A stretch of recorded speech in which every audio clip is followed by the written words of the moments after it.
The FCC voted to nearly double rates for prison phone calls.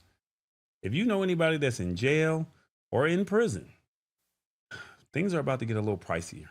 And I don't know if this is right. I don't know if it's fair.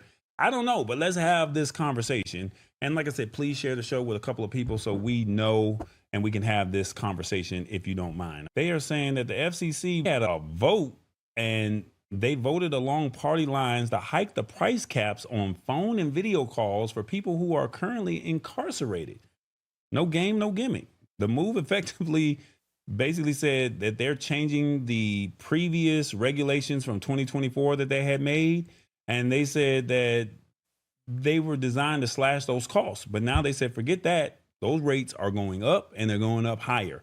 The new rules and the rates are expected to shoot up by as much as 83%. Under the new rules, costs in large jails were expected to increase to 10 cents per minute and by 18 cents per minute in jails with fewer than 50 people. But at the last minute, the FCC also added a 2 cents per minute fee to account for correctional facility expenses. So not only are they charging you the 10 cents, so it probably would have been 8 cents, but they said they were going to add this 2 cents, probably would have been 16 cents per minute for people that were under 50. But now they're saying they added that 2 cent per minute fee to account for correctional facilities. Now the FCC is backtracking on rules and they adopted last year, which had capped rates at 6 cents and 12 cents per minute. So from 6 cents to 10 cents and 12 cents to 18 cents, that's a lot. And like I said, 83%. And they're saying that who are almost always the ones paying the tab? Y'all are about to face a serious financial strain. Like real talk. The ones that know someone that's in jail. So maybe you might want to tell your loved ones, we're in a situation right now on the outside. Maybe you need to think about it. Think about your situation. But at the same token, you don't really want them to struggle because talking to loved ones that, keeps them sane on the inside, right?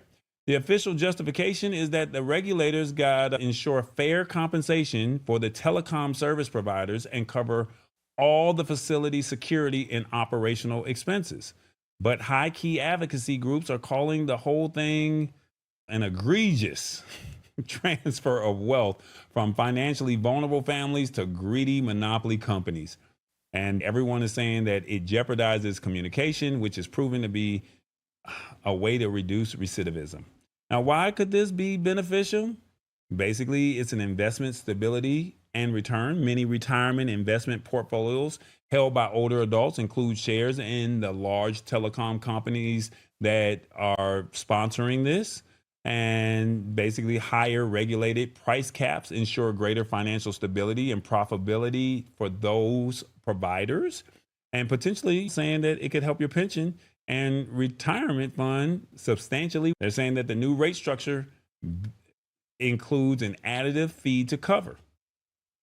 And they're saying vendor service reliability. The previous lower rate caps face pushback from providers who threatened to cut service to smaller, less profitable jails. So basically, if you were a smaller jail, they were going to cut the phone and video calls completely off. But now that you raise the rates, they're basically saying, hey, we're willing to stay.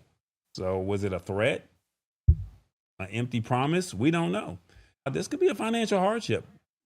Basically, these price caps directly impose hundreds of millions of dollars in additional annual costs on consumers and is hurting low-income family members, many of whom are grandparents or aging parents who rely on those fixed incomes or just probably just don't have it. Impede the ability of incarcerated people to consult with counsel. They may not have the money to have that conversation with that lawyer, and directly compromising due process and effective re-entry planning. Before I ask Revis his thoughts on this, I want to know your thoughts. What are your thoughts on the prison call rates? Let me know in the comments if you're watching on your phone. 1, I'm not mad at it. 2, this is a scam. 3, I won't be taking any calls. 4, they're taking advantage of the people and families. Or 5, the conditions of the jail should be better. 1 through 5, let me know in the comments. What are your thoughts on the prison call rates? Revis, this is a lot to unpack, sir. Your thoughts on this? My thought is, what better way to put the family in prison right along with the prisoner? That's what it is. That's exactly what you're doing. Things are hard out here already, and now they're going to double the rate. And they're talking about the recidivism rate. What they thinking that telephone calls is going to stop recidivism? No, they're going to go back if they want to go back anyway. But the thing about it is, how are you supposed to blend a prisoner back into society if you can't keep him in contact with his family? I think that's a bunch of hogwash. It's a money grab, some kind of way. Somebody, the telecom companies, is lining somebody's pockets, and that's the reason why they all voted the other way. This is a lot to unpack. And like I said, I think it's wrong, but unfortunately, we have the current administration that is in office, and they're just all about money, right? It's all about money for them. And it's the telecom companies are saying, hey, we want to be able to make a profit. And if we can't make this profit, we're going to just cut the line of communication. I'm surprised that there's not another telecom company that's willing to come in and say, hey, we would like to get that contract. What is it, or who has that contract, and say, if you're not willing to do it, but now the FCC voted. So now is somebody's pockets getting greased for that extra 2 cents? Because let's be honest, are the jails really going to take that extra 2 cents and build towards making the jails better? I know we're having a situation here in Georgia with the Fulton County Jail, and they're talking about tearing down the jail, keeping the jail. There's more inmates than there is beds. What do you do with that situation? You're making an extra 2 cents off of every minute. You should be able to have that money, but where's that money going? We don't know. Lisa Maria says, Rivas hit the nail on the head. It's all about money. Mama D says, you just need to just stay free. We ain't got time for all of that. I ain't got time to be taking no calls. And the phrase profitable jails is disgusting. Interesting take spooling around. Yeah, I mean, this is just where we are. And unfortunately, people probably don't even know that the rates have gone up. So now when you're taking those calls, what do you do in a situation like that?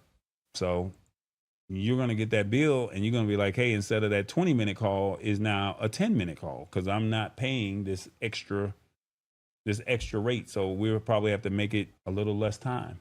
She said this time Rivas is right.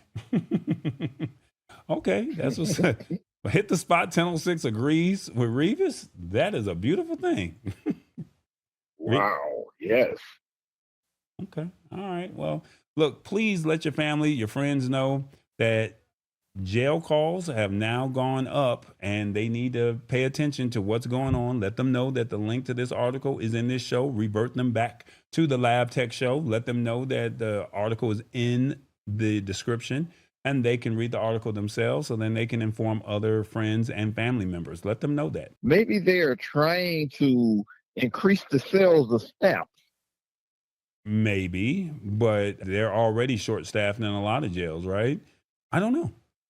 But we'll table this and we can come back to it at a later time and date. Just share this article with people that you may know that may be affected or that you know that someone may actually care about it.